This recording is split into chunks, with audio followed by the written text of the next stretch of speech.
Pepis and Baby nga pala, and welcome na naman sa aking gaming channel. Yay! So, andito nga pala tayo sa Baby Craft, no? Ayan, no, nakikita nyo naman, sumabog na ang ano natin, XP farm. Dahil sa creeper. Pagka sumabog na ulit to, ayoko na talaga, hindi na magbe-Baby Craft, ayoko na. Hindi na talaga, sa Roblox na lang ako mag-upload. Magpapa-XP muna ako. 10 pa lang ako XP. Bilis! Apaka-ingay nyo! Apaka-ingay nyo. Apaka-ingay. Asensya nyo kung ngayon lang ako nag-upload kasi nagkasakit ako na yung next year na yun. Yes. Tara na, let's go! Wag kayo maingay. Let's go. Tara, maglakbay muna tayo, guys. Tara na. Paano yun muna natin to? Kailangan natin yung pinabalitan din to. Kailangan natin to. Meron tayong gagawin dito. Gagawa lang tayo ng tower! Let's go. Time-lapse lang natin tong tower na to. Time-lapse. Pasok! Let's go!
Let's go! Natapos na rin ang ating tower. Pepisan Tower. Teka lang. Iisip kang zombie ka up. Kabastos mo.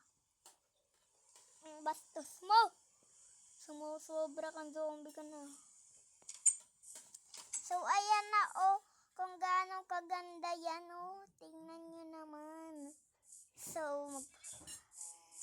So guys, kung nag-enjoy kayo sa video na to, huwag niyong kakalimutan mag-like and subscribe. Paalam. Peace. Bye bye. Bye bye.